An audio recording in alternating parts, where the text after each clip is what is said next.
Muito bem, sejam todos muito bem-vindos aí ao nosso curso de História, a colonização europeia na África do século XIX a 1935, né? Tal tema, tal curso, vão ser divididos em 5 aulas, né? Isso faz parte, bom deixar claro, né, do estágio de extensão, do meu estágio de extensão, né? Eu sou o Pedro Vinícius Francisco Reisdorfer, aluno então do Centro Universitário Internacional Uninter. Essa primeira aula aí tem duração de cerca de 1 hora e eu vou estar abordando aí então sobre a contextualização da relação África-Europa no século XIX. Né? Dentro dos assuntos, então, os assuntos abordados aí, tem a integração da África na economia mundo, percepção e análise europeia para com a África, né? As diferenciações entre as regiões africanas, né? As disputas internas na África, o impacto, né? O que foi Panfecani, o fim do tráfico de escravos e atividades missionárias cristãs. É bom deixar claro aqui, em alguns pontos vou sim indo de forma cronológica, mas isso não quer dizer que todos os acontecimentos, né, que eu vou abordando aqui com vocês, eles sejam cronológicos, né? Tipo, começando no século XIX, não. Às vezes eu vou fazer a relação até do século XVIII, né? Durante do século XIX, os impactos às vezes até um pouco mais para frente. E é bom deixar claro, então, uma aula longa e tal, né? O aluno pode pausar, escrever o que for contado aqui, né? Eu tenho uma opção de deixar um quadro de imagens, né? E eu vou explicando aí de forma bem abrangente, assim, né? Até pelas aulas que se tem hoje, pode se tornar um pouco maçante para algum aluno, então pausa, né? Toma uma água, dá uma alongada e volta para a aula.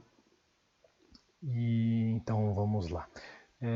Também, né, dentro do quadro do ensino médio, o aluno que está dentro da parte de pesquisa, ou comunidade em geral, né, que está fazendo a pesquisa sobre a África, esses assuntos eles são muito interessantes, né?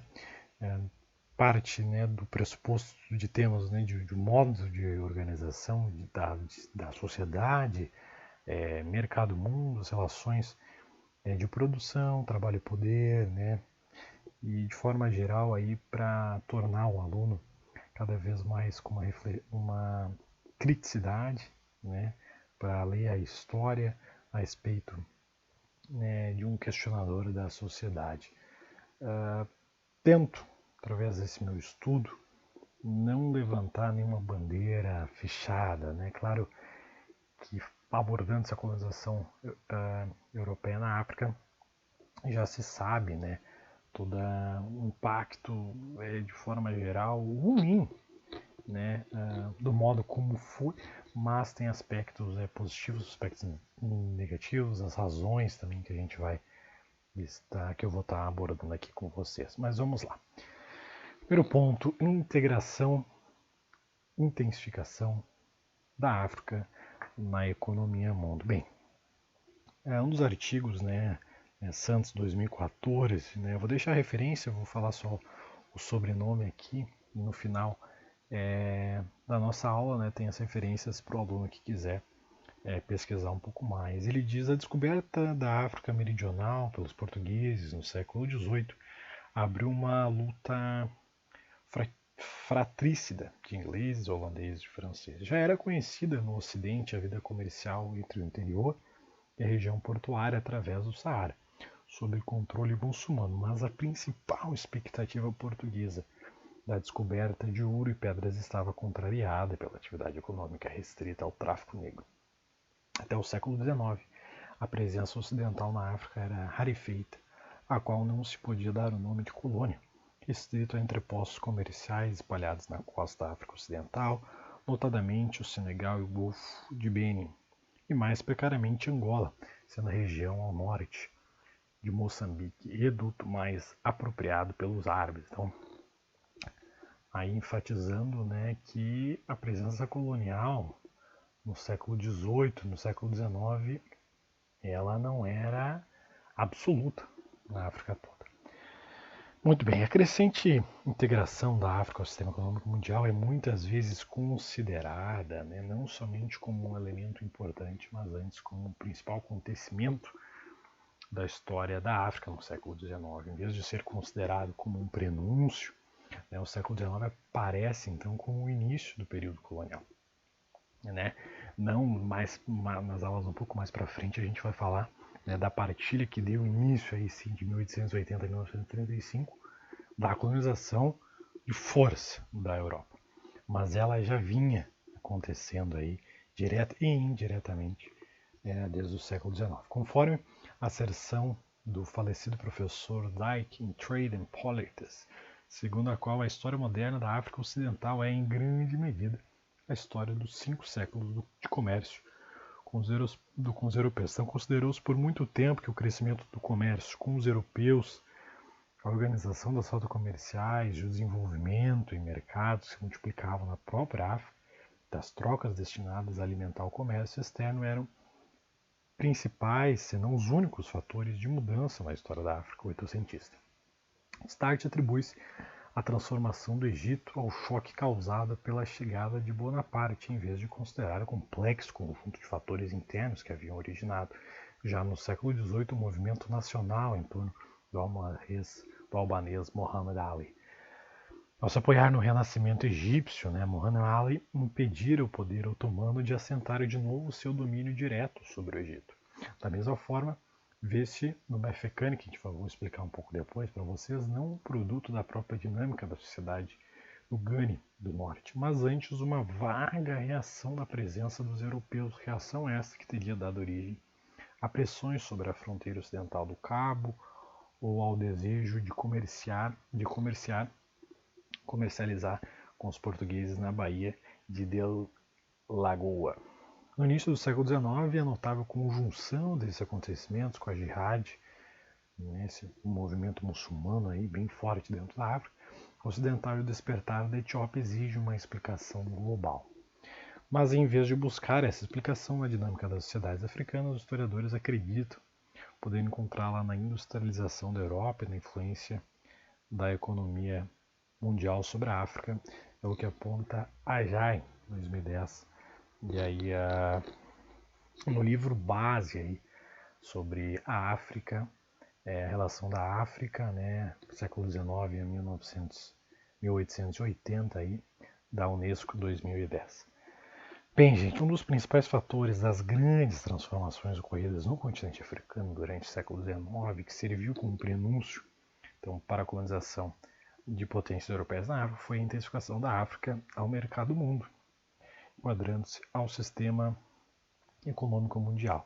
O mesmo autor, Ajay, em 2010, ele aponta: considerou-se por muito tempo que o crescimento do comércio com os europeus, a organização das rotas comerciais e o desenvolvimento de mercados que se multiplicavam na própria África, das trocas destinadas a alimentar o comércio externo, eram os principais, se não os únicos, fatores de mudança na história da África oitocentista. Então, o autor já coloca que, claro, a África acontecia várias coisas, a gente é bom ressaltar o continente africano, não a África, existia o país África, existe o país África do Sul, A gente tende a confundir, às vezes relacionar como se fosse um país só, mas sim, a organização econômica que já tinha, claro, uma relação mais antiga, principalmente da região costeira ali, essa continental que a gente vai estar explicando um pouco mais, mas aí a intensificação na economia no mundo é um dos fatores predominantes aí. Ao ter em mente a presença colonizadora europeia nos anos de 1880, como já apontei, já em larga medida em toda a África, é pertinente então a gente estudar aí as condições prévias que acarretou tal circunstância. Uma citação então de Wallerstein, no mesmo livro aí da Unesco sobre o volume 2 sobre a história da África, volume 1, 2010, ele aponta que a integração de um novo elemento na economia mundo passa basicamente por duas fases. Primeiramente, pela fase fundamental, transformação de uma parte relativamente importante dos processos de produção que deveriam, doravante, fazer parte do conjunto integrado dos processos de produção, segundo os quais opera a divisão do trabalho na sociedade e na economia humana. Em segundo lugar, a transformação das estruturas políticas, resultando na constituição de estados submissos a regras e aos mecanismos do sistema interestatal. Tais estados eram fortes o suficiente para facilitar uma circulação relativamente fluida dos fatores de produção interior da economia mundo, mas não tinha a potência necessária para se oporem a ela, salvo por certos meios restritos e por tempos limitados. Então, outro ponto aqui dentro desse quadro, por isso essa figura, né, o continente africano, relação de mercadorias, o dinheiro, a população e essa relação aí com o mundo, mais especificamente aqui com a Europa, desculpa, acabei apertando sem querer. Muito bem, então percepção e análise europeia para com a África. No início do século XIX, era evidente o interesse que ascendia pela África por parte dos europeus. Até é bom agora eu botar para o lado ali, né? Inglaterra, França, Alemanha, Portugal, Itália, Bélgica e Espanha principalmente. Bem, no início do século XIX era evidente o interesse que ascendia pela África por parte dessas potências. Porém, o empreendimento visionário europeu fora iniciado no fim do século XVIII, recolhendo detalhes e características de significância, como aponta a de Ajayi, historiador africano, do mesmo livro base aqui do nosso estudo. Ele diz: fontes dos rios, situação das montanhas, dos lagos, repartição da população. Buscava-se também saber quais eram os maiores estados, os mais importantes mercados e as principais produções agrícolas e industriais. A supremacia marítima, principalmente do Império Britânico e da França, permitia uma intervenção difícil de ser controlada pelas forças africanas, e falando principalmente da região costeira. Segundo Silva, em 1994, havia um olhar de percepção europeia da África como sendo uma terra incivilizada, extremamente produtiva, sem estruturas fortes de controle político-econômico, pronta a receber colonizadores. Os europeus se voltaram em busca das terras cobertas de marfim, cobre, ferro, estanho, alumínio, amisca, cera, borracha e óleos vegetais, entre outros, é claro. Durante os 800, os laços comerciais África-Europa, que até então era a longa distância, se tornaram mais adjuntos devido à demanda de produtos recorrentes, como óleo de palma, amendoim, cravo de pimenta, café, algodão, cacau e sisal. Bem, a Revolução Industrial, iniciada na Inglaterra a partir da segunda metade do século XVIII, almejava braços sólidos no continente africano, transformando hábitos de consumo e formas de produção. O europeu ele avançava a passos pequenos, mas cada vez mais intencionais, estreitando o desenvolvimento político-econômico.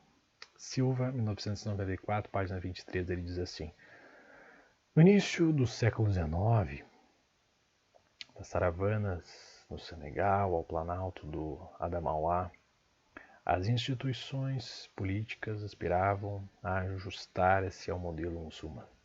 E as elites liam árabe e estudavam o Alcorão, ainda quando as massas continuassem fiéis às crenças tradicionais. Bem, as rotas comerciais que atravessavam os oceanos do globo já fazia parte do sistema socioeconômico.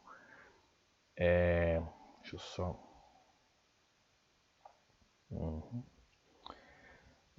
voltando aqui. As rotas comerciais que atravessavam então, os oceanos do globo já faziam parte do sistema socioeconômico das regiões costeiras do continente africano desde a metade do século XVIII. Em tais atividades mercantis se trocava aquilo que convém chamar de produtos de luxo, ou seja, produtos que rendiam muito por um baixo volume, né? Que aponta Wallstein em 2010. Porém, a produção de matéria-prima africana não denotava uma base estrutural de sistema por todas as áreas, né? Sendo uma pequena fração utilizada para o empreendimento comercial extracontinental. A natureza e a amplitude da economia mundo ainda não eram um fator protagonista dos reinos africanos como um todo.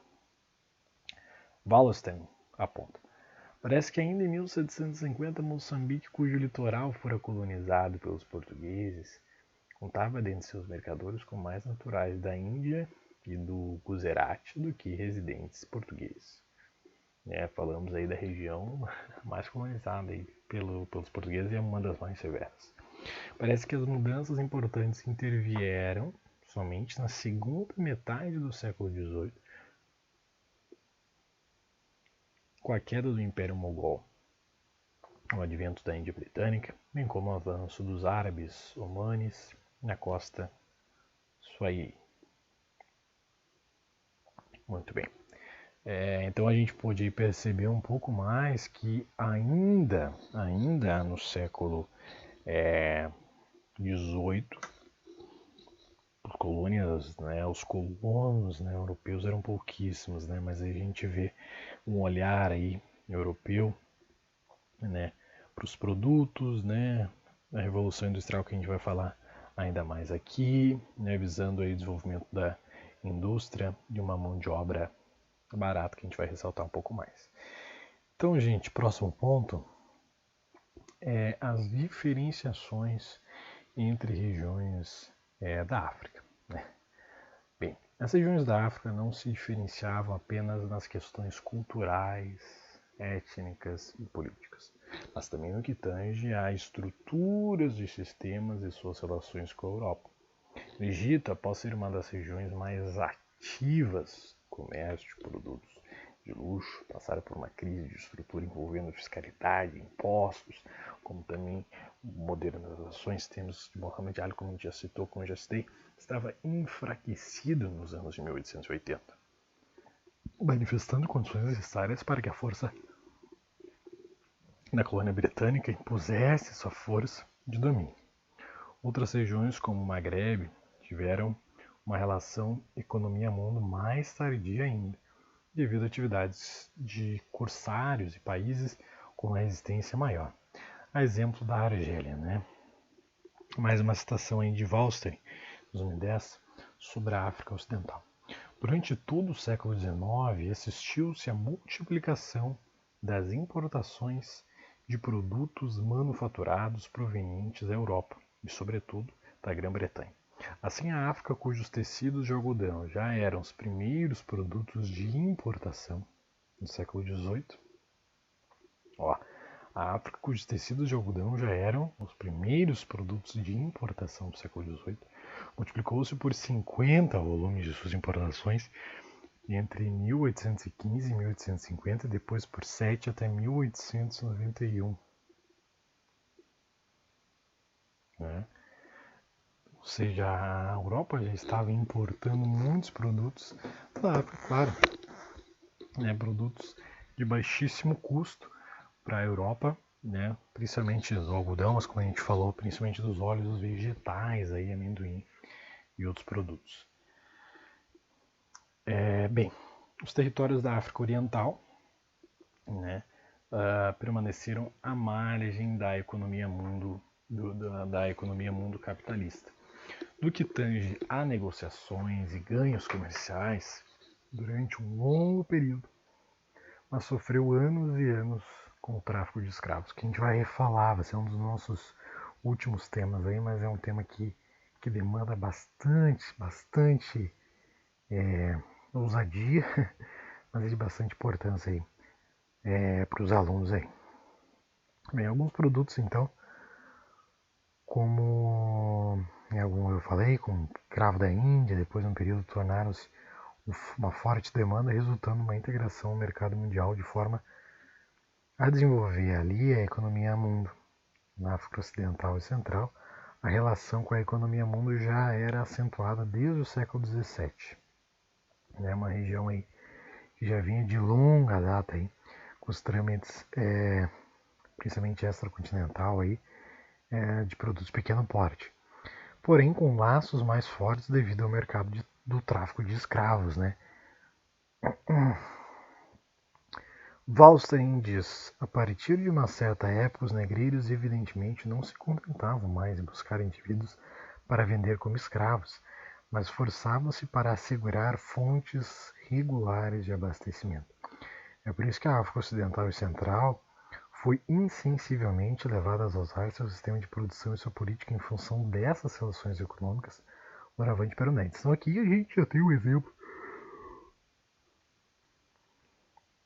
A gente já tem um exemplo. Então depois a gente vai falar sobre essas disputas internas. Aqui a gente já tem um exemplo que, por mais que se tenha essa ideia de que a África toda rejeitava e não queria se desenvolver, não queria uma relação com a Europa, não era isso. Não era isso. Poucas regiões se mantinham completamente isoladas e não queriam, não. Pouquíssimas.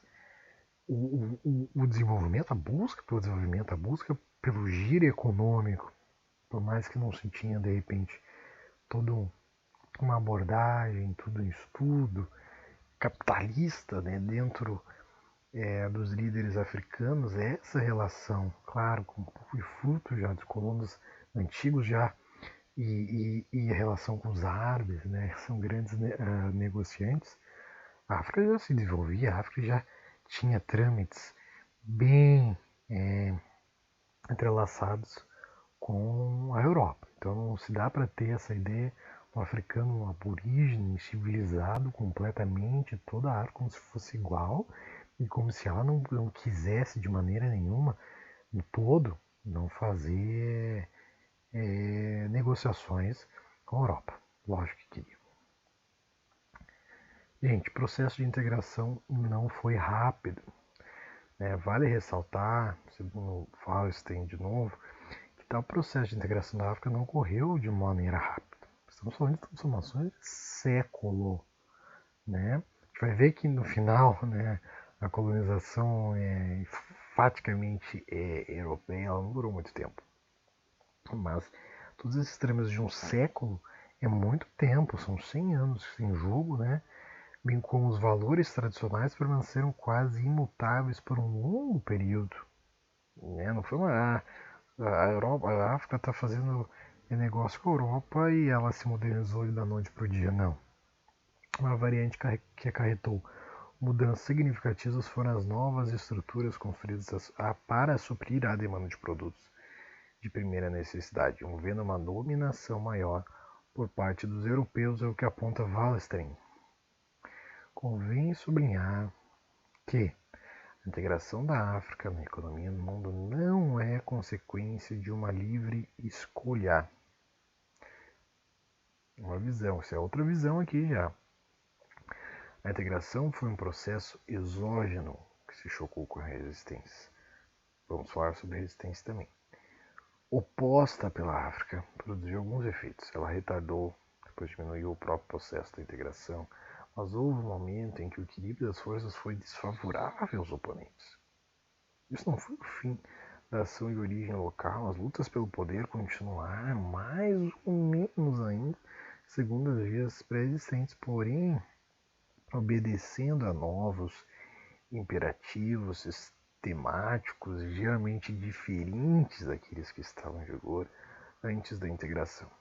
A ação local não conheceu trégua na África, tampouco em qualquer outra parte. Outro ponto aqui que aponta que é claro, e aqui a gente está falando de uma maneira de fazer o giro econômico que aí sim, imposta pela Europa, como resultado, né, de uma força cada vez maior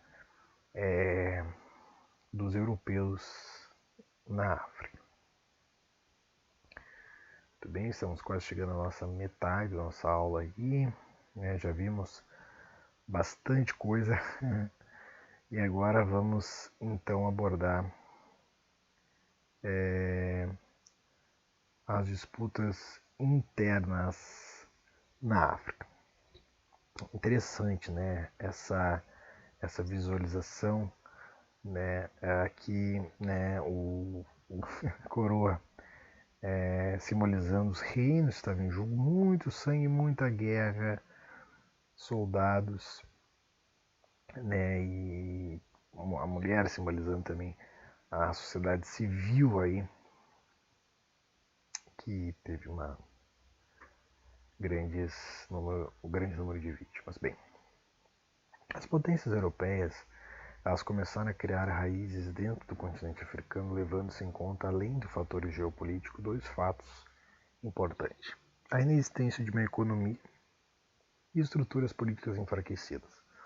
O quadro da África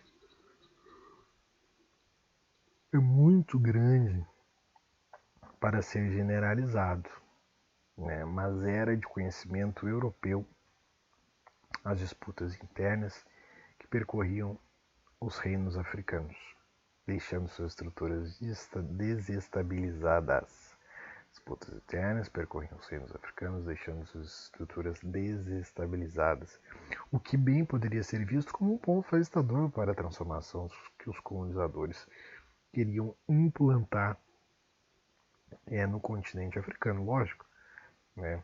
Se a intenção deles já era grande por visualizar algo, um produto barato, né, com a força que a gente vai falar ainda nas aulas mais pra frente da Força Armada, é muito forte, os africanos se enfrentando e se desestabilizando por si, a facilidade ia ser muito fácil, né? Fácil não, mas ia ser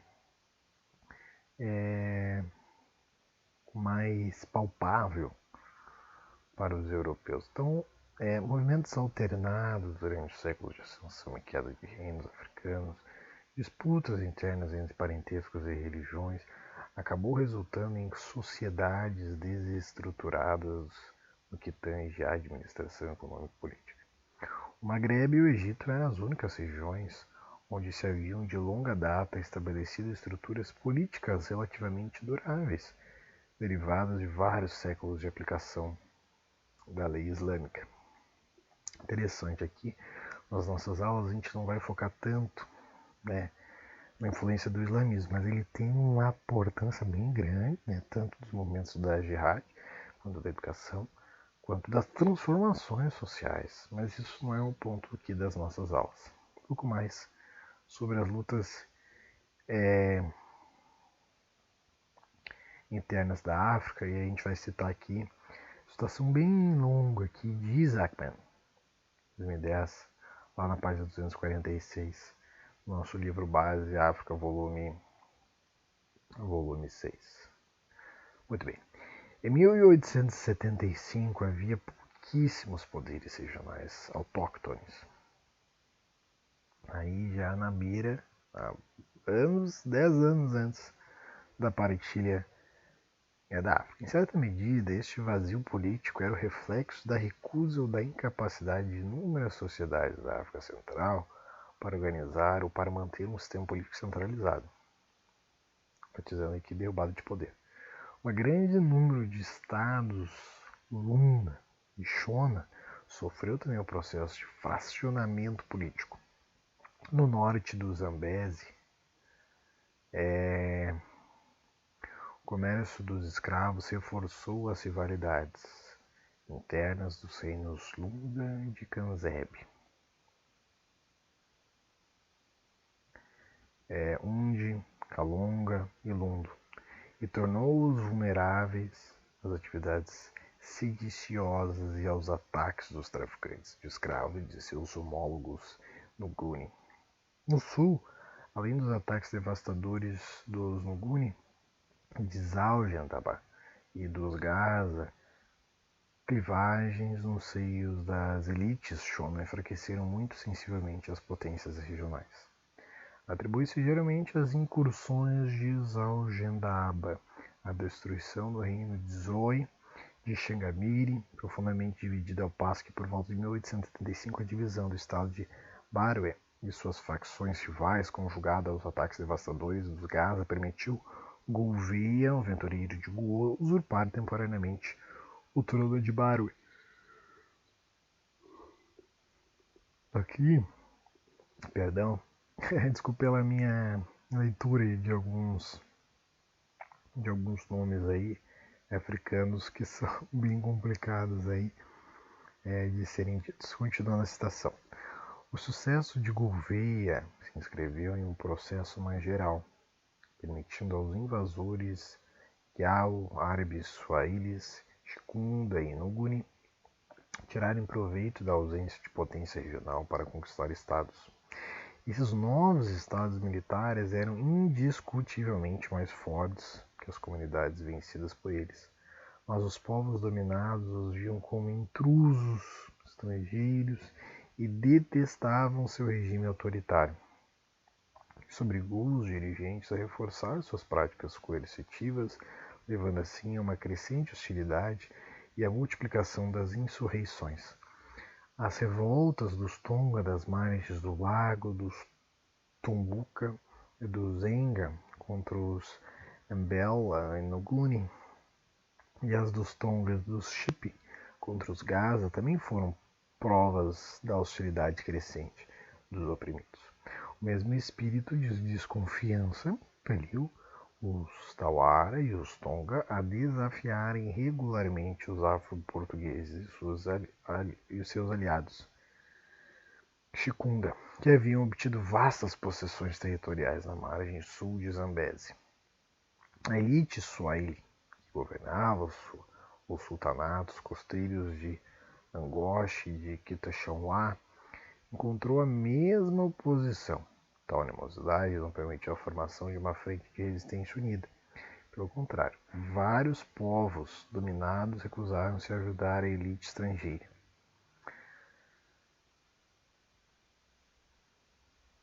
De fato, alguns chegaram a cooperar com os europeus, os quais eram vistos como libertadores. Essa última parte a gente também vai estar falando porque isso é interessante. Não é toda a África que resistiu e que os europeus estão chegando e vão matar todo mundo. Não. Vão ser explicados, existiam trâmites, existiam negócios, existiam aqueles que existiam de imediato, existiam brutalidades por parte dos europeus que eram reprimidas imediatamente. Mas tinham, como a gente relata, animosidade, conflito e aí briga e disputas internas, destruindo os próprios africanos, e aí o europeu chegava, presenteava, formava um acordo com o inimigo do meu inimigo é meu amigo. É aquela velha história. Bem, detentores de poder na África estavam buscando meios de defenderem seus territórios dos inimigos vizinhos, procurando poder a todo custo para manterem seus postos e fronteiras. A aquisição crescente por armas de fogo europeias acarretou profundas mudanças na relação África-Europa.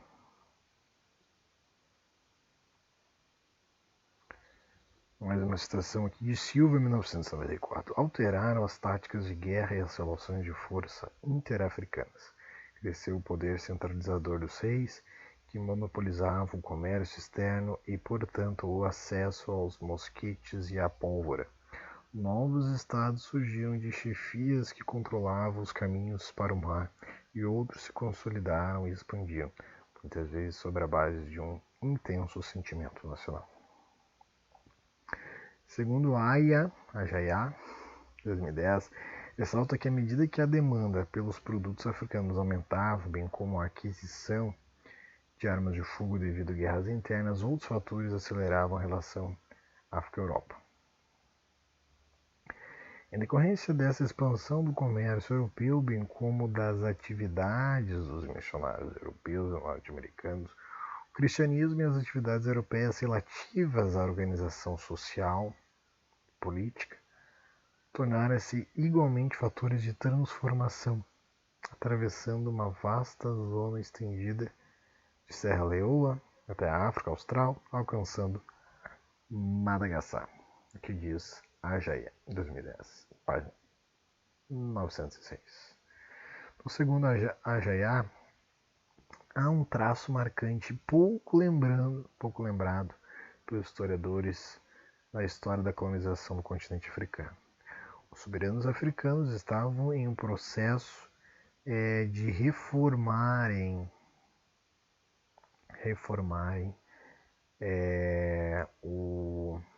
suas sociedades.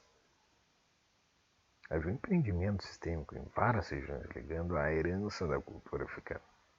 As possibilidades de tirar proveito com relação cada vez mais próxima com os europeus acabou não acontecendo, mas estavam nos termos de vários líderes africanos. Ao invés disso, foram os próprios comerciantes, missionários e caçadores que vieram a solapar os projetos de reforma africana. Esse solapar, essa deturpação cultural, a gente vai ver na última aula, né, que vai ser sobre os impactos aí da colonização. Deixa eu falar, né, falando aqui, voltando. Primeira aula, século XIX.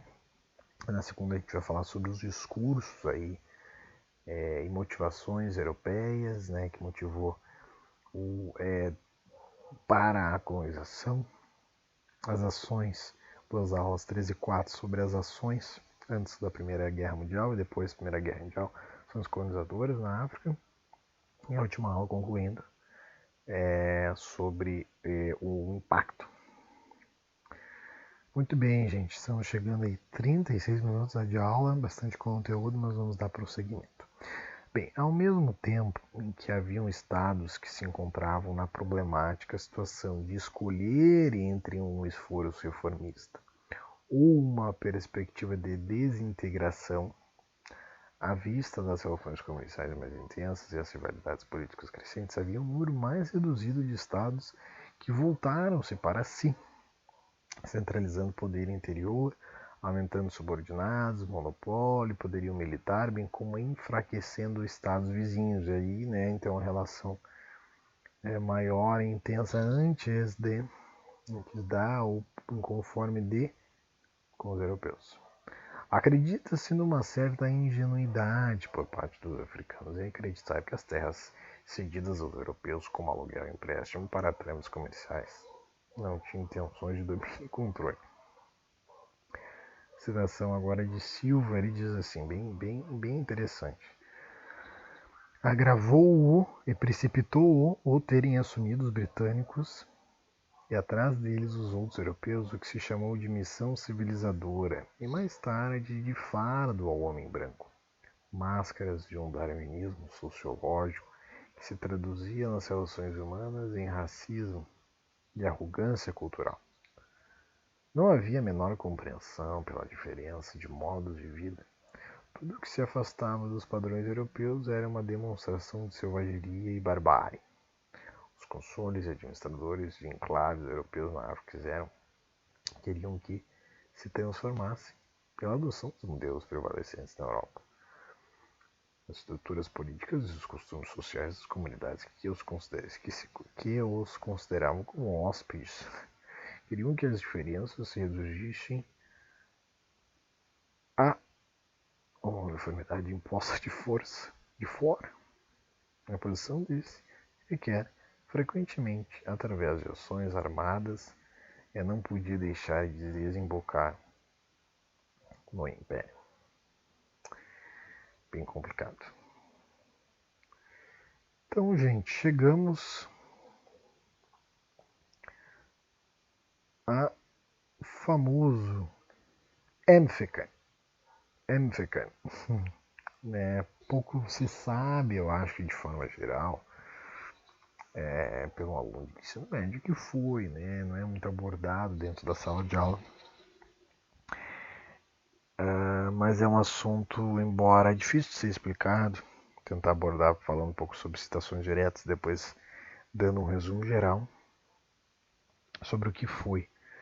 Pecani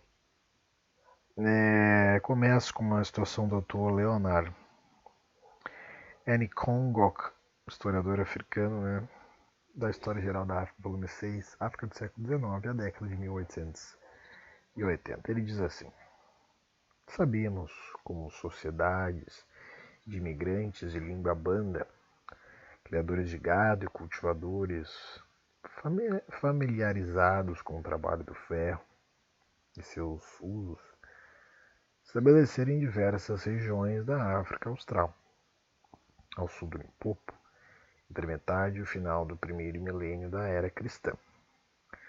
A penetração das regiões situadas ao sul do Limpopo pelo ramo Soto de Sawana dos Bantus do Sul não ultrapassou em geral os limites do Planalto, estendendo-se a oeste do eixo formado pelos montes Lebombo e pela cordilheira do Drakensberg. Por sua vez, os grupos de língua Nguni estabeleceram-se na zona estreita entre essas montanhas e o Oceano Índico. No início do século XIX, nessa região do sul do Limpopo, havia 10 a 15 séculos que essas comunidades de língua banta estavam desenvolvendo uma próspera civilização da Idade do Ferro, caracterizada por conglomerados de pequenos estados organizados sob a dominação política de linhagens e dinastias reais. De modo geral, tais estados eram povoados por camponeses que sabiam fundir e utilizar o ferro. Também eram produtores de gêneros agrícolas, sobretudo sorgo e milhete, sendo poucos os caçadores e, além disso, praticavam o escambo e o comércio a longa distância. Os primeiros decênios do século XIX foram marcados por uma poderosa revolução social e política, que simultaneamente teve por efeito a destruição e a reedificação da organização dos estados na África Austral de língua bantá, bem como a transformação das condições de existência de numerosas comunidades e territórios que vão dos confins da Zulândia até sul da Tanzânia. Esse resumo agora que eu acabei de falar pode resumir bem o Mcfecane.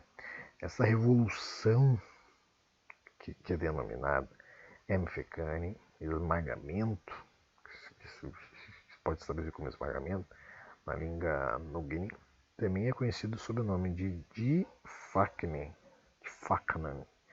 golpe de martelo, em Soto de Sawana. Isso porque há também linhas de história que, na verdade, porque foi um golpe de um determinado povo da África, que são os Zeros, que veio a sucumbir, né, vários territórios. Bem, durante o Mfecane, vários estados antigos foram vencidos, conquistados e anexados a outros.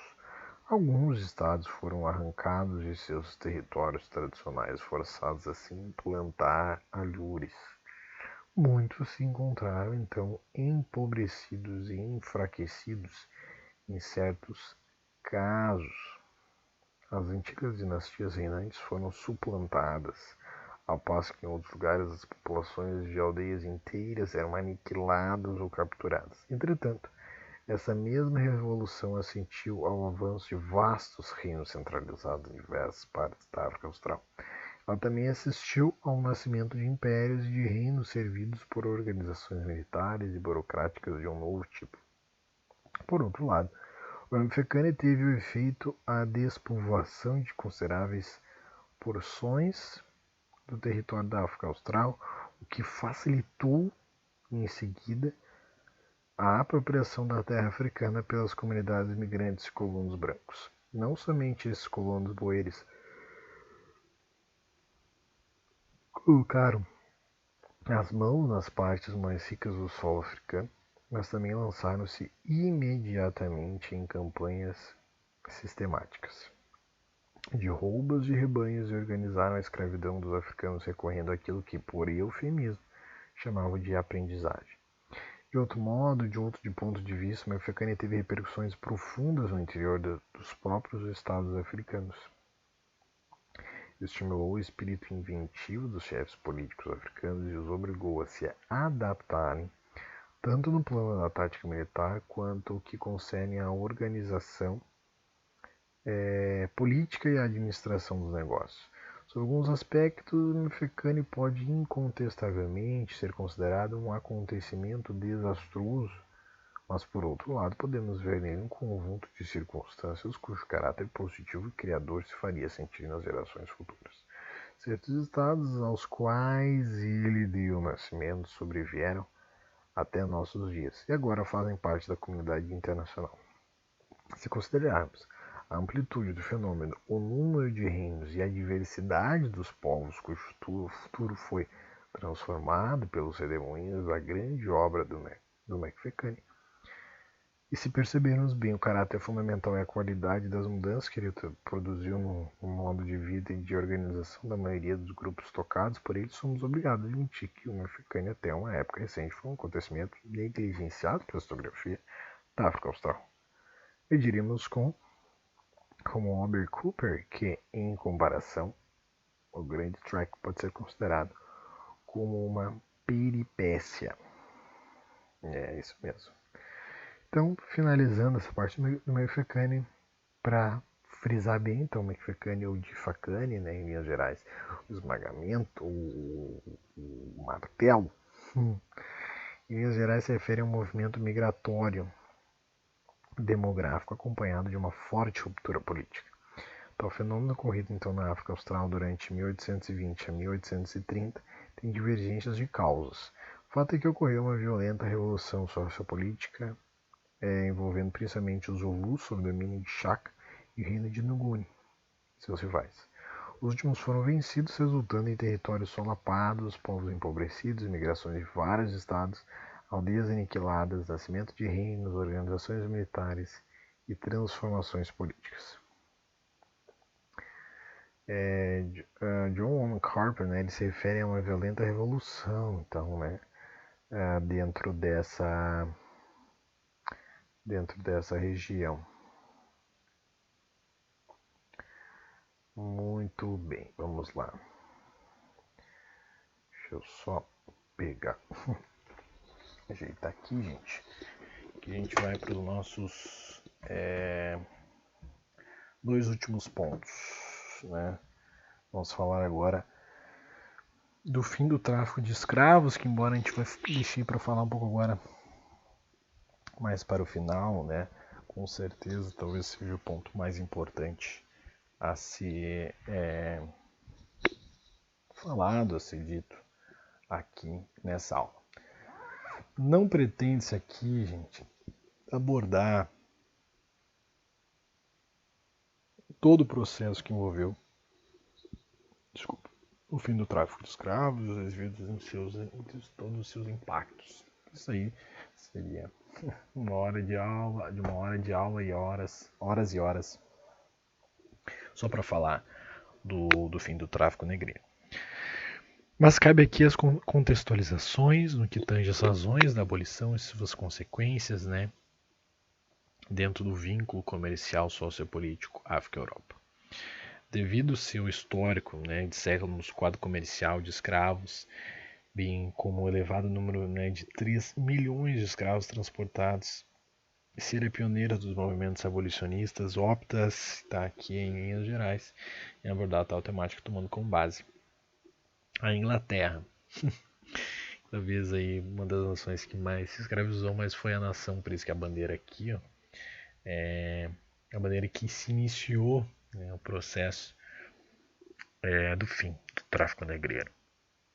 Bem, a ideologia abolicionista nasce na Inglaterra a partir da segunda metade do século XVIII, relacionada a frentes humanistas, comerciais e políticas. Durante um longo período, o comércio escravocrata enriqueceu as potências europeias, principalmente o Império Britânico, acumulando um alto valor de capital para a industrialização, desenvolvimento de cidades devido ao seu baixo valor e elevada exploração.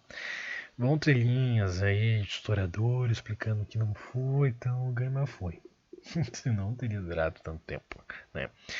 Com tal pressuposto, não nos deixamos levar pelos discursos que defendem a abolição do tráfico de escravos por motivos puramente humanistas dos europeus. Não sei explicado aqui, com certeza teve influência. Com certeza muita gente fora motivada por isso. mas não é algo que acontece do nada, assim, uma fluência monetária, porque do nada, né, os europeus viram que isso não fazia, não era moralmente correto. Acho pouquíssimo provável. No apogeu do tráfico britânico, a moralidade envolvida no comércio desumano não parecia ser questionada, o que aponta Siqueira em 2018, ou seja, numa época em que a sociedade era extremamente hierarquizada, consideravam aceitável que as pessoas de classe inferior fossem escravizadas. Sobretudo os negros africanos, que, de acordo com a percepção generalizada e senso comum, eram culturalmente, moralmente e intelectualmente inferiores aos brancos. Na verdade, a maioria dos britânicos estava mesmo era satisfeito com a riqueza e a prosperidade que o comércio de escravos e as colônias de açúcar levavam para a Inglaterra.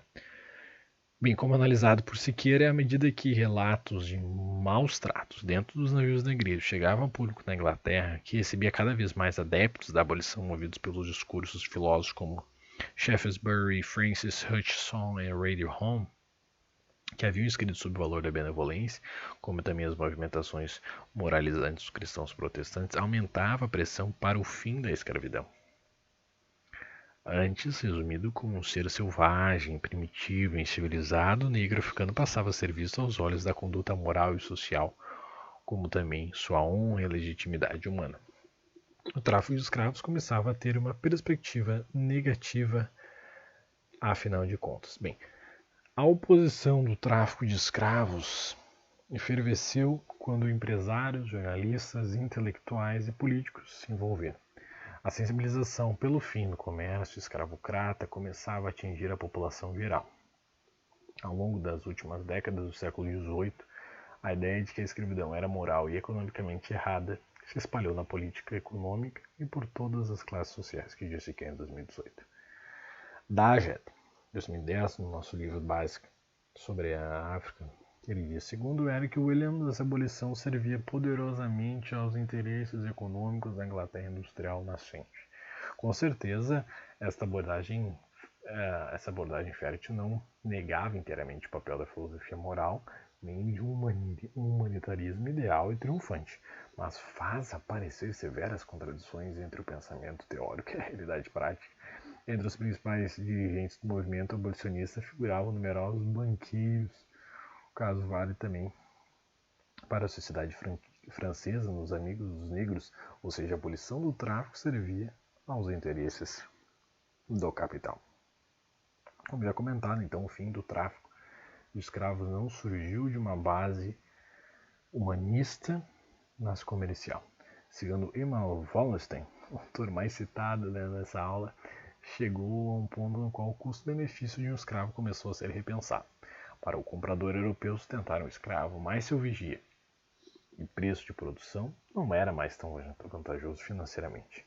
À medida que a África se enraizava mais na economia mundo com o aumento das divisões de trabalho em seu solo a partir do sistema econômico capitalista, dois fatores começaram a tornar a prática escravista menos favorável para a economia mundo. Um deles é que o escravo poderia estar rendendo mais para a mais-valia não sendo escravo, e outro fator é que os anos de reprodução do escravo começou a entrar no cálculo do custo final, acarretando mais despesas para o comprador. O tráfico negreiro estava ligado a uma carnificina, resultando em manchas de sangue ao redor do mundo. Daggett matava dezenas de milhares de brancos e centenas de milhares de negros, e tirava de sua terra produtores consumidores que, reduzidos à escravidão americana, não representavam mais nada. Porém, o fato de haver um ímpeto cada vez maior pelo abolicionismo não significava que tal atividade seria sucumbida de uma vez só, até porque ela mobilizava o comércio de praticamente todas as nações ao redor do globo e tinha regiões da própria África que sustentavam com o tráfico negreiro. É interessante para os líderes africanos, vários deles, acabar com o tráfico de escravos. Havia um programa de regeneração na África. Daggett explica: ao denunciar um flagelo, o abolicionista não pretendia converter imediatamente traficantes negros ou escravagistas brancos. Propôs um programa de regeneração da África através da cristianização, da civilização, comércio natural e fixou etapas racionais para a execução. Reverter a opinião pública do mundo cristão, levar os governos civilizados a tomar posições oficiais, abolir legalmente o tráfico no Atlântico. Então, aqui a gente vê, no último ponto aqui, só para terminar, mesmo havendo campanhas públicas para pressionar os poderosos da Inglaterra para abolir as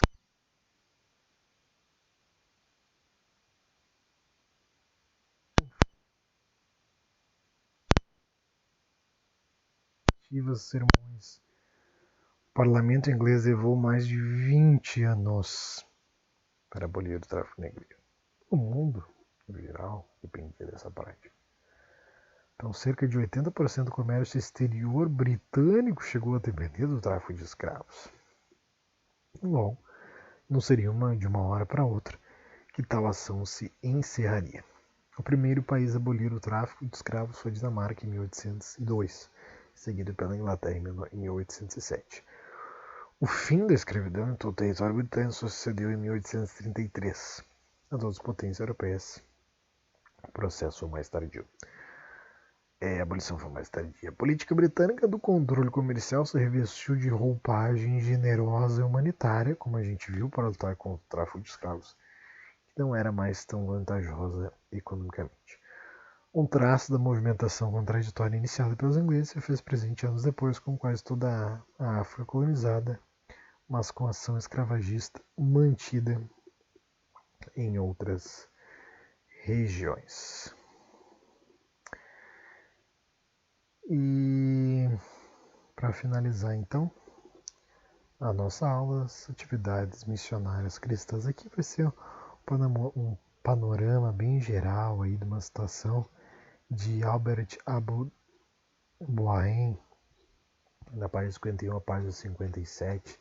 Então eu não vou ler toda ela aqui para entender um pouco mais, né, dos trâmites que já acontecia, né? Nas outras aulas eu vou abordar um pouco mais sobre uma ação mais prática, né, dos missionários que tem uma relação direta com a colonização. Bem, não menos revolucionária e durável em seus efeitos, né, foi a época então uma outra cruzada religiosa que atingiu partes da Europa, a saber, a campanha empreendida pelos missionários cristãos.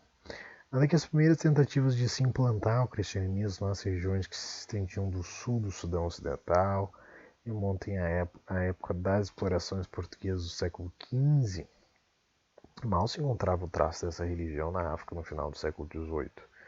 Todavia, isso se alteraria radicalmente a partir dos últimos anos daquele século, mais particularmente durante as primeiras 5 décadas do século XIX. Sobre o efeito principalmente do despertar na Europa, né, do espírito missionário, devido essencialmente à obra de John Wesley, e pelo aparecimento dos ideais anti-escravocratas e humanitários inspirados pelo radicalismo, pelas revoluções americanas e francesas. Os esforços realizados para implantar e propagar o cristianismo tiveram o mesmo dinamismo, senão a mesma forma conquistadora que a onda islâmica que se alastrou no Sudão Ocidental. Dessa vez, não foram utilizados o Corão e a espada, mas a Bíblia e o arado e o comércio. Junto, né? A ação dos chefes, do clérigo e dos porta-bandeiras da jihad seriam substituídas pela de um número grande de sociedades missionárias, fundadas e baseadas na Europa e na América, e por seus representantes na África.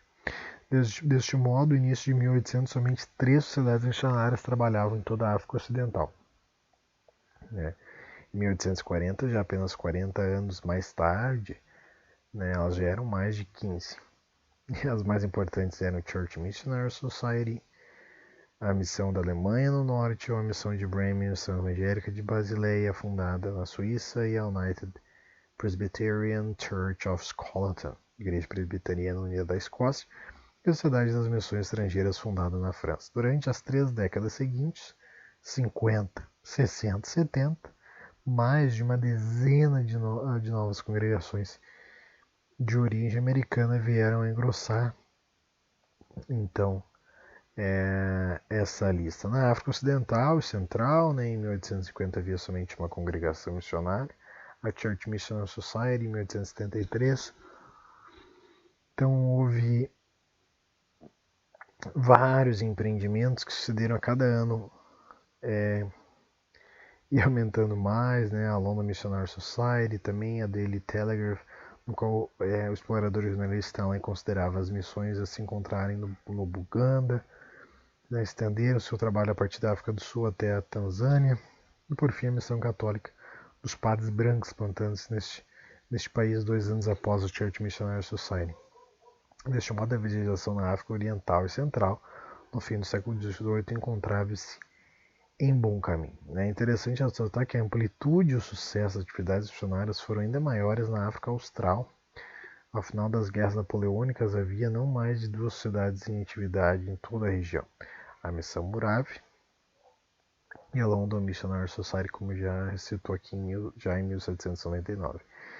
A partir da segunda década do século XIX, um grande número de sociedades da Grã-Bretanha, da Europa continental, dos Estados Unidos, tanto protestantes como católicos, penetraram não somente na província do Cabo, mas também na região de Natal e do Transvaal. Então a gente vê em outras regiões aí as investidas, né, dos missionários.